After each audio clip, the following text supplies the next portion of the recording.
O texto sagrado diz assim, irmãos, Provérbios 30, versículo 15. A sanguessuga tem 2 filhas que se chamam Dá e Dá. Há 3 coisas que nunca se fartam. Na verdade, há 4 que nunca dizem basta. Amém? Acredito que nesse momento muitos estão pensando, Senhor amado, que versículo estranho. Eu durante muitos anos ouvi as pessoas falando, de onde você tirou isso da Bíblia? Isso está na Bíblia? Eu falei, está na Bíblia. Aqui tem uma galera crente que não lê a Bíblia. Você provavelmente não esperava iniciar a semana ouvindo uma pregação sobre um verme anelídeo da classe dos irudíneos.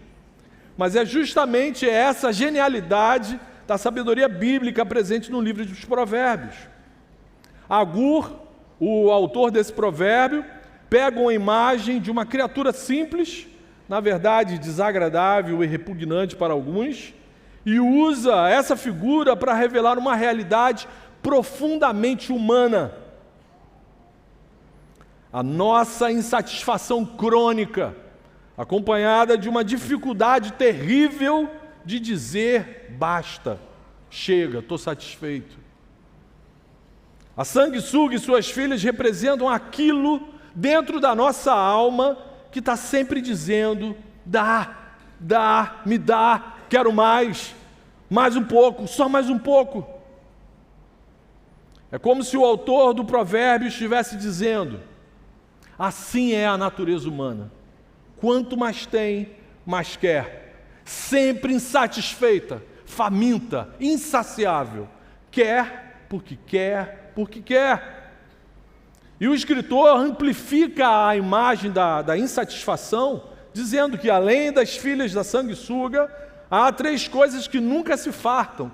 Na verdade, há 4 que nunca dizem basta. É óbvio que o autor não quer dar uma aula de zoologia para a gente, nem de biologia, não é isso. Ele apenas usa uma linguagem poética para chamar nossa atenção para uma realidade que atinge todos os descendentes de Adão. Existe uma fome, uma inquietude, uma insatisfação, uma ganância em nossa alma que parece nunca dizer basta. Essa é a primeira lição que o texto nos apresenta. Anote. A sanguessuga e suas filhas revelam a razão da insatisfação da nossa alma. A sanguessuga e suas 2 filhas revelam a razão da insatisfação da nossa alma. Elas efetivamente representam a razão, porque a explicação revela o motivo dessa inquietude presente na alma de qualquer ser humano que esteja respirando nesse momento. A queda do primeiro casal fez com que todos os seus descendentes herdassem uma natureza torta, desalinhada, desorganizada. Essa alma inquieta busca desesperadamente por satisfação. O primeiro livro da Bíblia nos mostra o porquê disso. Deus nos criou fome, sede e desejo dele mesmo. Aquilo que nas nossas Bíblias foi traduzido como alma vivente, o ser humano é uma alma vivente, no hebraico, quando Moisés está escrevendo sobre o que nós somos, ele escreve que nós somos desejo, fome de Deus.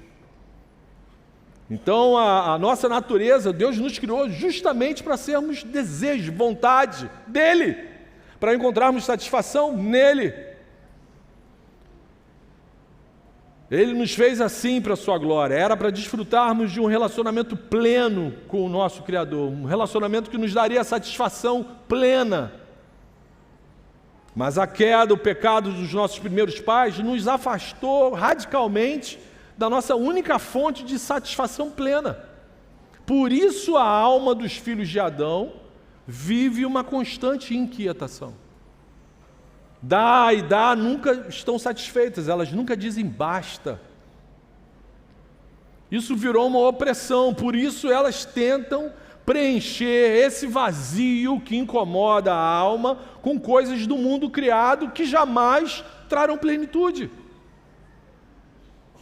Salomão registrou essa realidade em um livro depois dos Provérbios, em Eclesiastes, capítulo 5, versículo 10, Salomão escreve a seguinte afirmação: quem ama o dinheiro jamais se fartará de dinheiro. Quem ama o dinheiro, e ele poderia ter colocado qualquer outra coisa aqui, quem ama o dinheiro jamais se fartará de dinheiro. Mas perceba, ele não diz que somente quem tem muito dinheiro vai continuar sendo ganancioso. A queda nos afetou tanto que é possível ser desprovido de riquezas, é possível ser desprovido de dinheiro e mesmo assim ser dominado por uma ganância insaciável por dinheiro. E também é possível ter muito dinheiro, ser abastado de bens materiais e continuar insatisfeito, pensando, ainda não é suficiente. Lembro de uns anos que um dos caras milionários aí foi entrevistado nos Estados Unidos e perguntaram para ele quanto que é o bastante para você se sentir satisfeito com as suas riquezas. E ele respondeu, só mais um pouco. Chancelando o que a palavra fala sobre a humanidade há milênios. E isso acontece dessa forma em muitas outras áreas da nossa existência, porque uma pessoa pode até pensar, né, você percebe que isso pode afetar qualquer outro setor da nossa vida. Um exemplo como esse, uma pessoa pode pensar, quando eu conseguir aquele emprego, aí eu vou ficar satisfeito, vou ficar feliz. Aí Deus abençoa, ela consegue aquele emprego, aí quando ela está naquele emprego que ela sempre sonhou, quando eu conseguir aquela promoção, mudar de função, aí eu vou ficar satisfeito, vou ficar feliz. Aí o infeliz é promovido, e aí começa, poxa, quando eu ganhar aquele salário daquele diretor, aí eu vou me sentir realizado. E aí a criatura chega lá, começa a ganhar o tal salário, só que as filhas da sanguessuga não deixam ele dizer basta. Ele continua insatisfeito. E isso se repete na alma de muitos milhões de seres humanos. Quando tiver aquela casa, aquele carro, aquela viagem, aquela plástica, aí eu vou ficar feliz.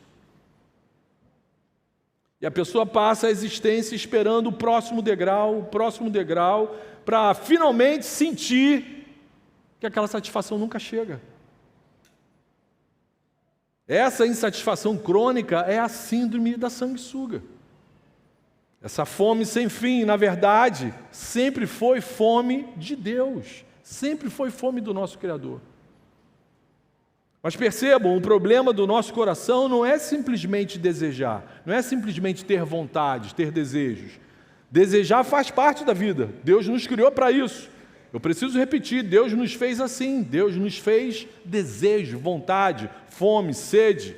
São os nossos desejos que fazem a gente se mexer, trabalhar, casar, querer saúde, segurança, construir uma família, construir bons relacionamentos, estabilidade financeira, realização profissional. São os nossos desejos, as nossas vontades de desfrutar disso que nos faz sermos humanos. E praticamente esses desejos, irmãos, são todos lícitos, legítimos. O problema acontece quando a nossa alma transforma esses desejos lícitos, legítimos, em deuses, em ídolos, em razão de existir. E passam a comandar, aí sim, essas coisas passam a comandar os nossos desejos e as nossas vontades, se transformando num ídolo tirano e opressor.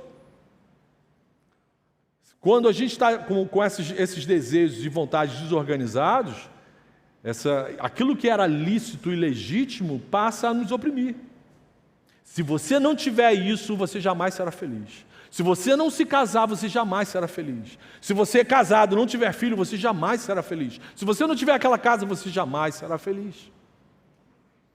E aí, quando você percebe, você está num emaranhado de opressão e de insatisfação sem fim.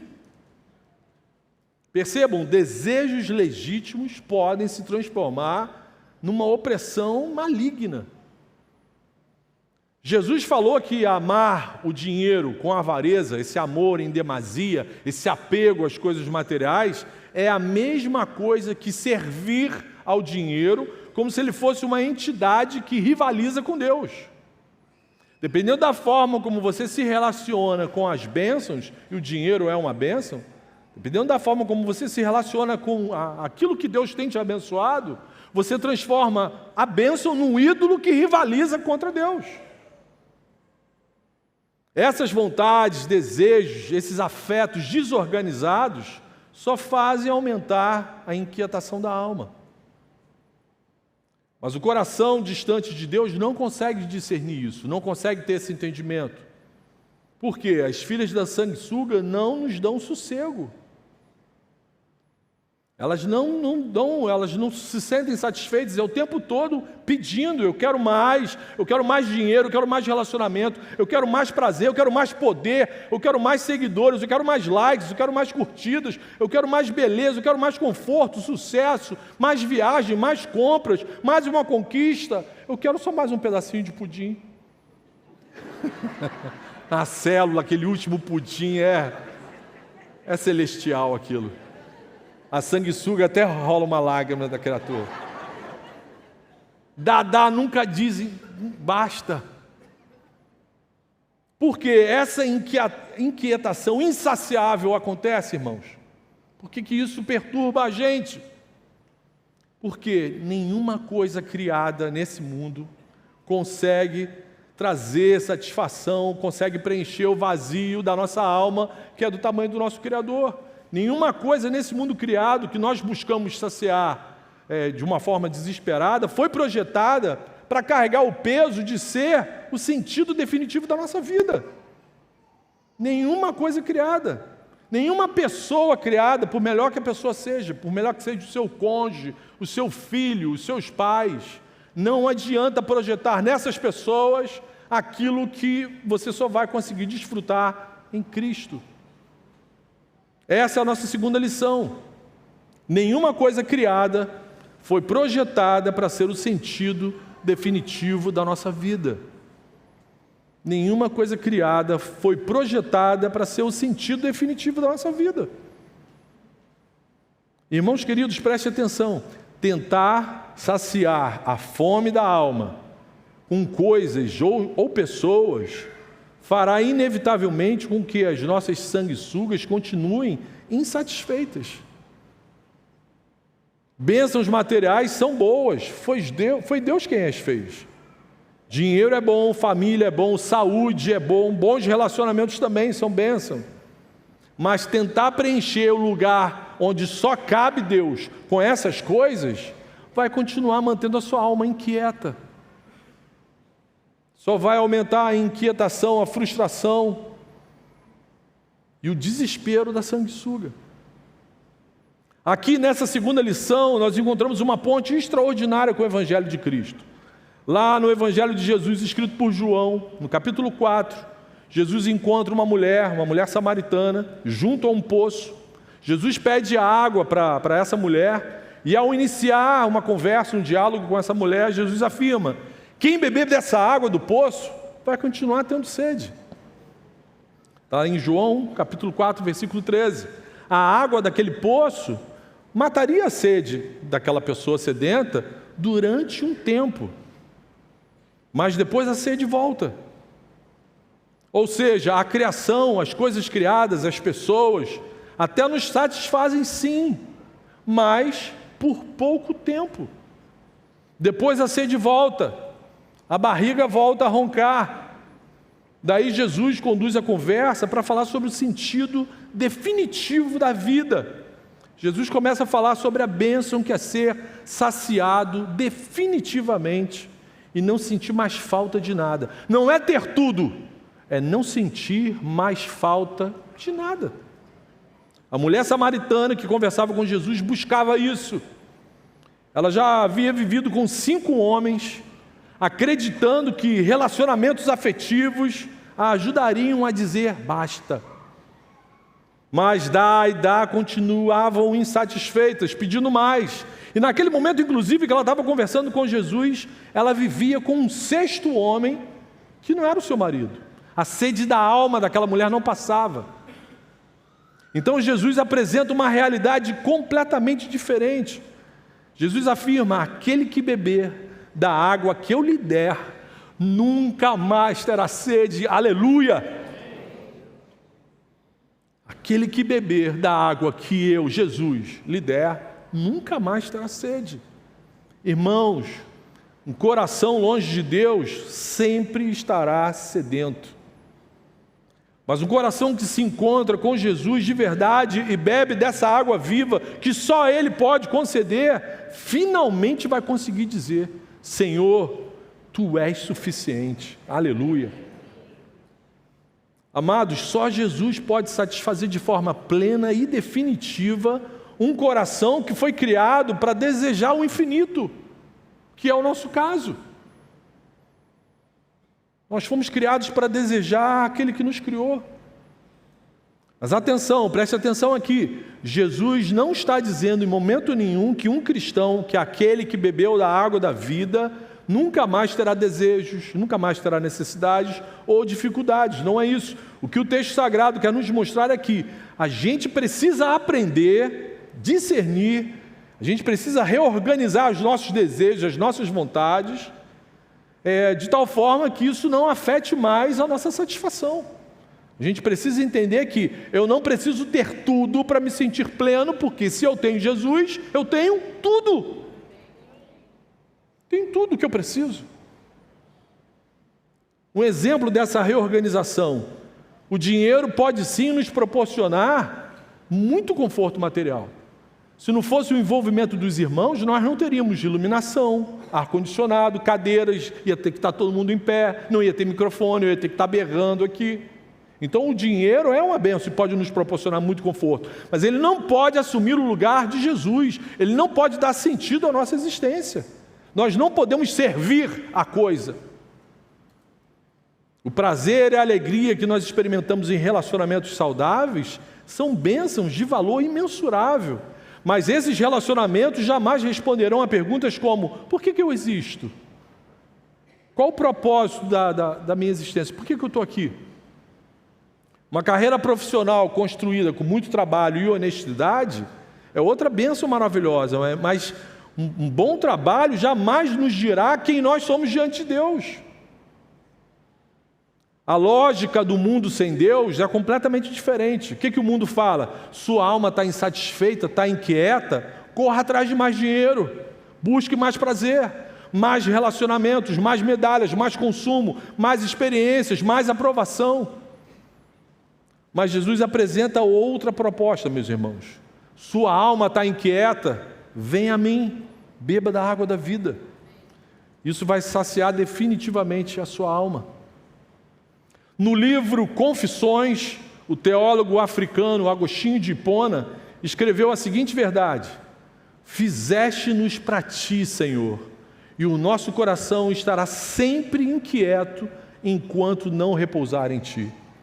Agostinho chega a essa conclusão maravilhosa lendo a palavra de Deus: Senhor, o Senhor nos fez para o Senhor, e o nosso coração vai permanecer inquieto enquanto nós não descansarmos no Senhor. É isso, irmãos. O Evangelho de Jesus é um convite para eu e você aquietarmos a nossa alma no Senhor que nos criou para a glória dEle. Para eu e você encontrarmos em Cristo aquilo que nós nunca encontraremos nas coisas, nem nas pessoas. O maior que seja o nosso amor por elas e o amor delas por nós. Nenhuma coisa nesse mundo criado foi projetada para dar sentido definitivo à nossa vida. O que Jesus nos oferece é muito maior do que qualquer coisa nesse mundo. E só o que Jesus nos revela em sua palavra, no seu evangelho, tem o poder de reorganizar o funcionamento do nosso coração e das nossas vontades. Terapia ajuda? Ajuda. Remédio ajuda? E como? Mas reorganizar definitivamente os nossos desejos e as nossas vontades, só o evangelho de Cristo. Só discipulado, só andando de mãos dadas com um crente mais velho na fé, com Barnabé. Essa é a terceira lição. O Evangelho, só o Evangelho tem o poder de reorganizar o nosso coração e nos ensinar a dizer: basta, estou satisfeito, tem tudo, tenho Jesus e tenho tudo. O Evangelho reorganiza o nosso coração e nos ensina a dizer basta. Quem é envolvido pela graça salvadora de Jesus aprende a negar a si mesmo. Imagine, irmãos, examine um pouco, rapidinho o seu coração. Quantos desejos e vontades nós temos durante o dia que, se passasse no telão da igreja, ninguém conversaria mais com você?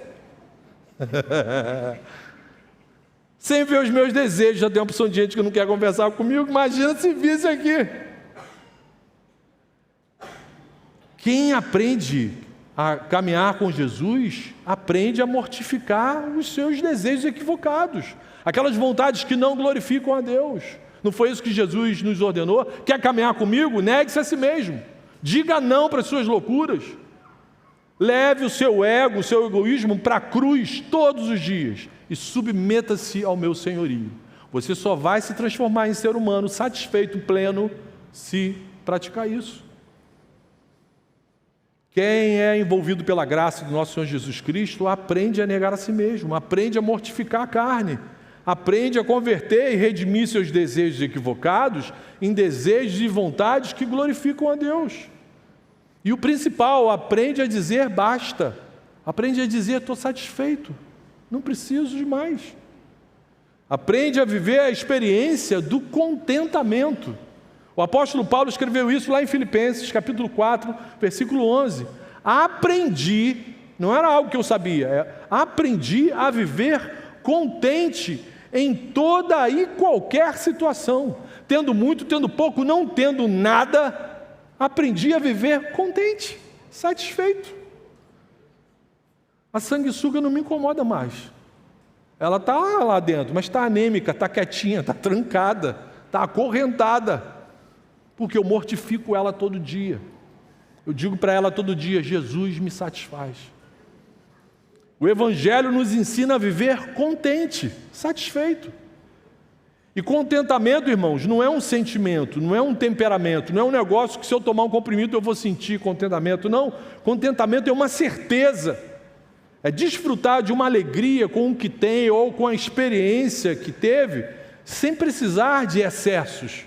Sem precisar da overdose, sem precisar de mais. Cristo traz uma satisfação, uma paz para todas as inquietações da nossa alma, mesmo que eu ainda não tenha tudo. E mais, nessa reorganização do coração, nesse alinhamento dos afetos, o Evangelho de Jesus acaba nos mostrando, acaba nos sinalizando quando alguma vontade ou algum desejo lícito tenta assumir o lugar de Cristo. Quando você é exposto constantemente ao Evangelho, e é isso que nós estamos nos submetendo nesse momento, quando nós somos expostos à luz da Palavra de Deus, ela nos mostra antecipadamente se algum desejo, alguma vontade está tentando assumir o lugar do nosso Senhor. Nossa natureza caída sempre nos pedirá mais, dá. Isso é sutil. Mas o Evangelho vai nos lembrar, em Cristo você já recebeu tudo que você precisa para ficar satisfeito. Nessa existência e no porvir. Aleluia, aleluia. É por isso que todos os dias nós carecemos da luz da Palavra de Deus. Uma vez salvo, era para cada um ir para a sua casa e viver. Não precisava mais nada. Pô, Jesus já me salvou, Mas não. Para que a cada dia a gente se transforme num ser humano à imagem e semelhança do Senhor, nós continuamos carecendo da exposição da Palavra de Deus. Para que a gente não fique igual um carro desalinhado. Os motoristas sabem do que eu estou falando. Já andou num carro desalinhado? Você tira a mão do volante, ele normalmente vai para a esquerda, né? Para causar acidente. Vai para... Você precisa alinhar o carro. O Evangelho faz isso com a gente. Você para de ouvir a palavra, para de ficar exposto à palavra, você desalinha. Esse contato com a palavra nos ensina a praticar, a aprender e a viver o contentamento. Esse contato com o Evangelho nos ensina a dizer, basta, estou satisfeito. Não é simplesmente aprender a desejar menos, não é isso, mas é aprender a converter, a redimir a dominar as suas vontades e desejos. Um coração distante de Jesus deseja coisas que Jesus jamais desejaria. Vocês conseguem entender isso? Um coração que não está alinhado com o Senhor continua desejando coisas que Jesus jamais desejaria. Mas um coração cheio do Evangelho de Cristo começa a aprender e começa a desejar e amar coisas que Jesus ama e deseja. Não é simplesmente parar de amar o dinheiro, é aprender a enxergar o dinheiro apenas como um instrumento e não como um Senhor. Não é simplesmente parar de querer coisas, é aprender a viver contente em qualquer circunstância, tendo aquela coisa ou não tendo aquela coisa. Essa é a nossa primeira aplicação prática. Já que eu estou falando em aprender, já é coisa prática. Vamos para as aplicações? Primeira aplicação prática: aprenda a viver contente, aprenda a dizer basta. Aprenda a viver contente. Filipenses 4:11, aprendi a viver contente em toda e qualquer situação. Quem que vai ensinar você a viver contente? O Evangelho, Cristo, discipulado, andar com irmãos mais velhos na fé, se submeter ao senhorio de Cristo. Aprenda a viver contente, aprenda a dizer basta, estou satisfeito. Aprenda a viver satisfeito com tudo que você já recebeu de Jesus. Mesmo sem merecer nada, irmãos, Jesus não deve nada a ninguém aqui dentro desse auditório.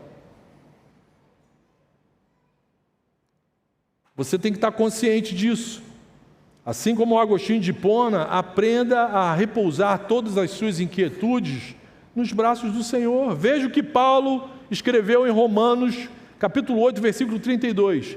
Aquele que não poupou o seu próprio filho, mas por todos nós o entregou, será que não nos dará graciosamente com ele todas as coisas? Qual é a conclusão, irmãos? Sossegue, aquiete-se, vive em paz. Aquele que não poupou o seu próprio filho por todos nós, será que não nos dará graciosamente todas as coisas que de fato precisamos? Muitas vezes desejamos coisas que vão nos fazer mal. E ele, como um pai amoroso, vai falar: cara, esse skate eu não vou te dar porque você vai arrebentar seus dentes todos.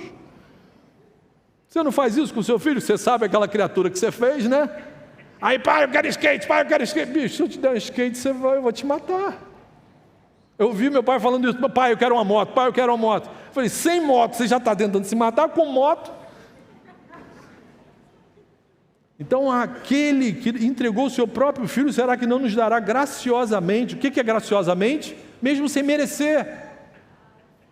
Todas as coisas, todas as coisas. Então, irmão, sossegue, aquiete a sua alma em Jesus, aprenda a viver contente com tudo que até hoje você já recebeu do Senhor. Irmãos, guarde isso. Deus nos criou para algo muito maior do que qualquer coisa nesse mundo criado. Aprenda a dizer isso para a sua alma: Cristo é suficiente. Aleluia. Amém. Cristo me basta. Não preciso ter tudo, porque em Cristo já não sinto mais falta de nada.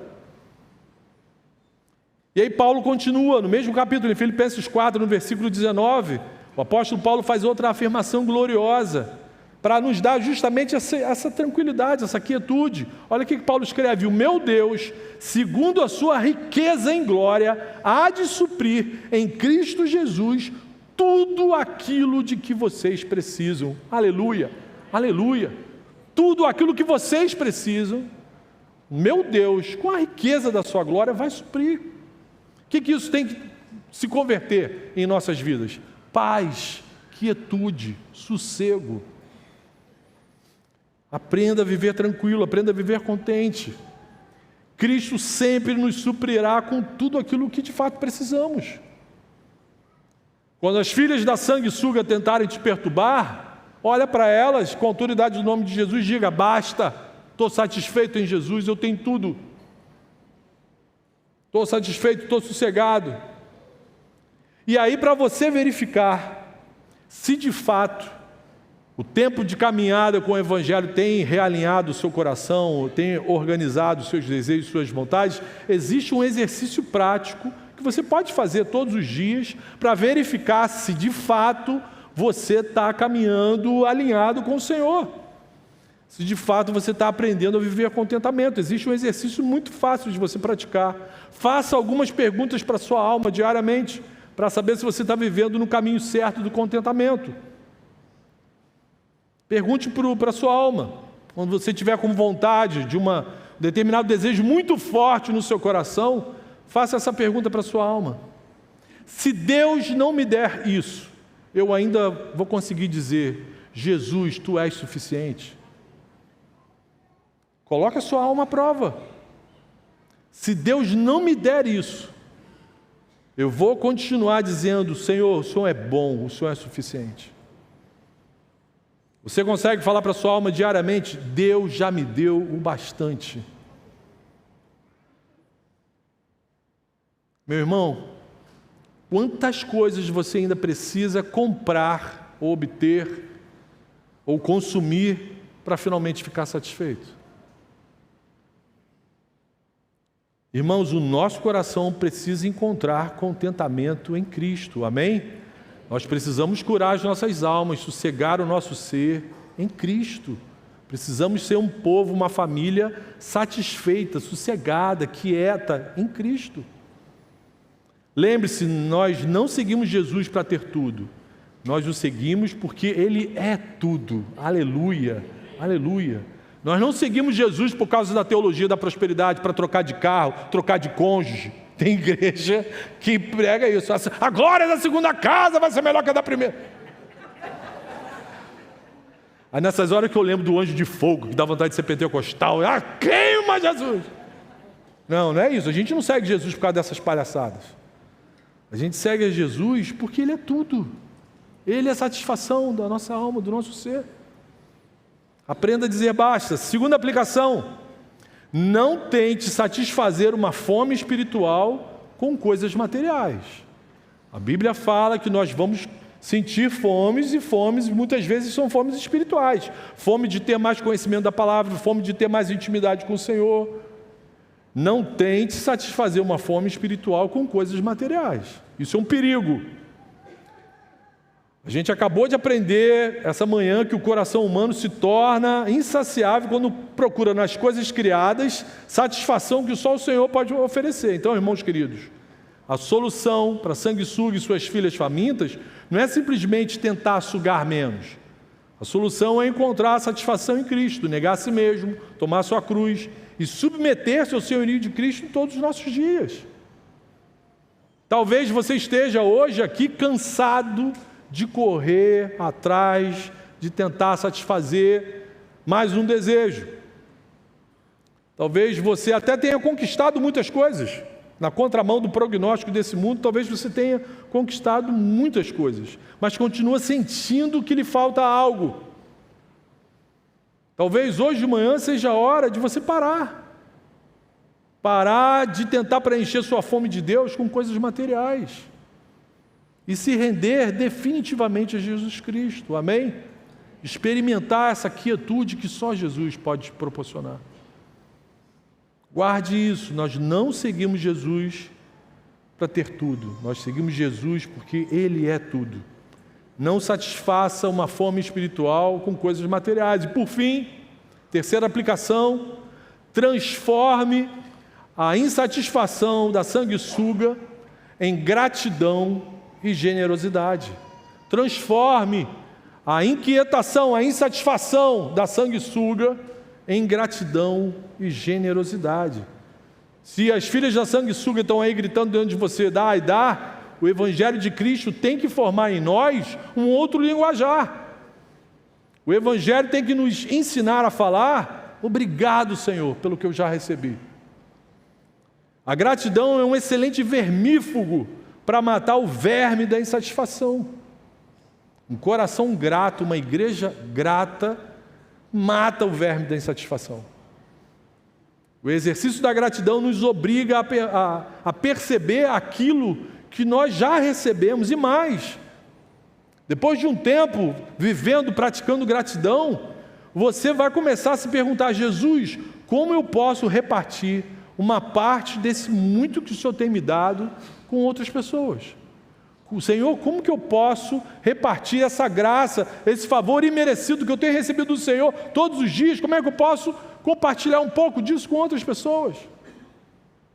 A generosidade, meus irmãos, combate a avareza da alma, combate a ganância pecaminosa da nossa natureza caída, do nosso velho Adão. A generosidade quebra a lógica mundana do eu preciso acumular mais, eu preciso ter mais, só mais um pouco. Eu não vou repartir porque isso pode me fazer falta. Eu não vou compartilhar porque eu não sei o dia de amanhã. Não vou. Amigo ouvinte, se você nunca aplicou isso na sua vida, gratidão e generosidade, inicie essa semana. Comece hoje, na hora do almoço. Se você ainda estiver vivo, dê graças ao Senhor pelo alimento, que vai sofrer uma transmutação da matéria e vai se tornar vida, vai se tornar você. Comece ali agradecendo a Deus por ter o que comer nesse país. Comece o dia agradecendo a Deus. Faça uma listazinha simples, 3 coisas que Deus já te concedeu. Pode ser: Jesus, muito obrigado porque hoje eu acordei. Ao redor do planeta, muitas pessoas não acordaram hoje. Então comece o dia agradecendo: Senhor, muito obrigado porque eu acordei. Segundo agradecimento, agradeça a Deus pela família. Se você tem uma família, por mais esquisita que ela seja, e vou contar um segredo para você: não tem família que não seja esquisita. É a sua família, agradece a Deus que você tem uma família. Senhor, obrigado pela saúde que eu ainda tenho. O Evangelho nos desenganou, irmãos. A lei do pecado e da morte continua atuando sobre a vida dos descendentes de Adão. O Senhor tem nos vivificado, a gente tem sido transformado dia após dia para sermos a imagem e semelhança de Cristo, para gozarmos da vida eterna com o Senhor, mas esse corpo corruptível está num processo de degradação. E no meu caso, com 60 anos, processo de degradação avançado. Eu já até recebi um cartão de idoso.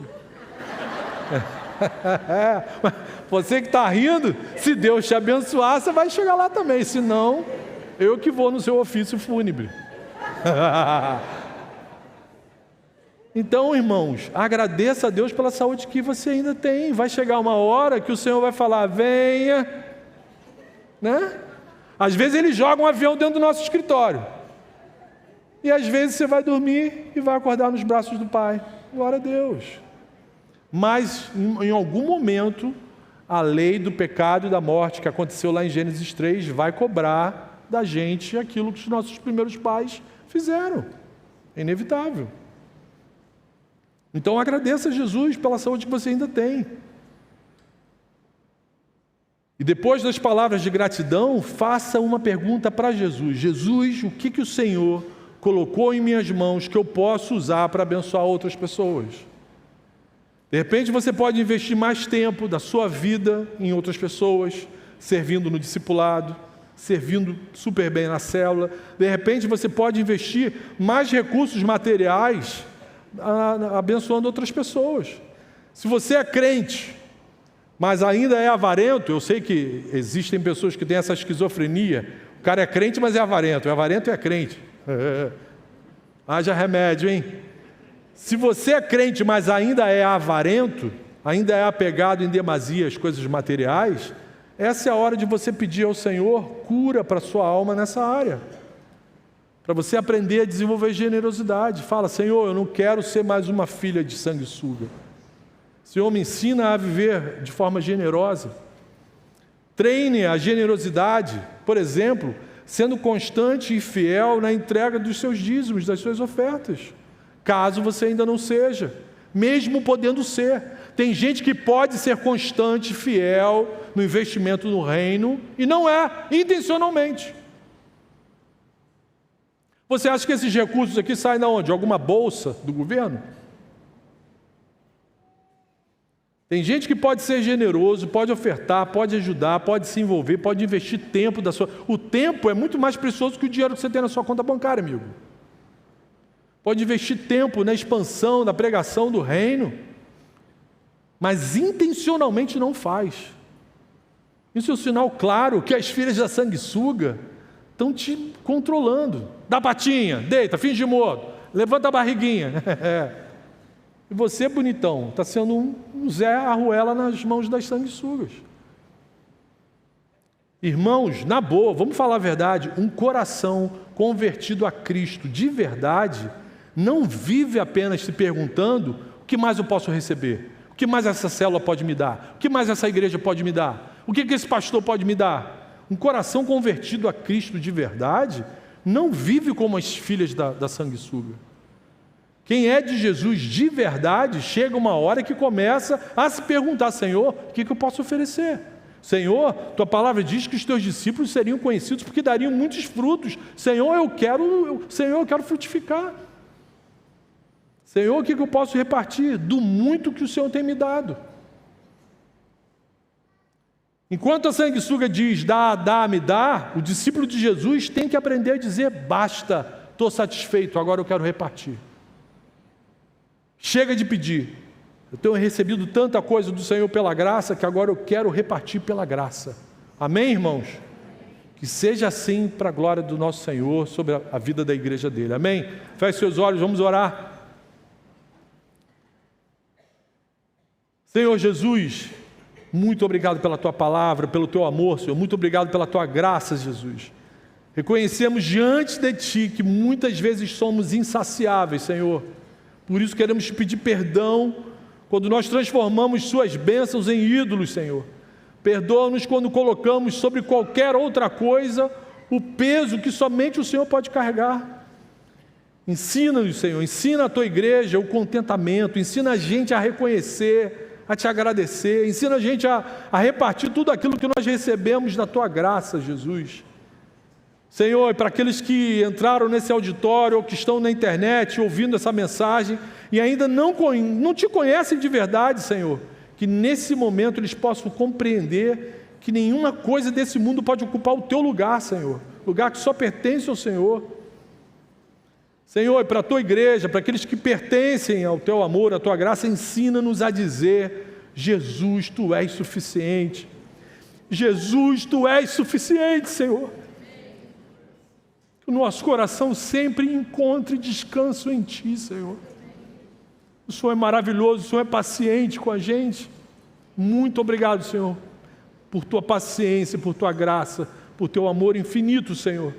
Que o nosso coração sempre encontre descanso em Ti, em nome de Jesus. Amém.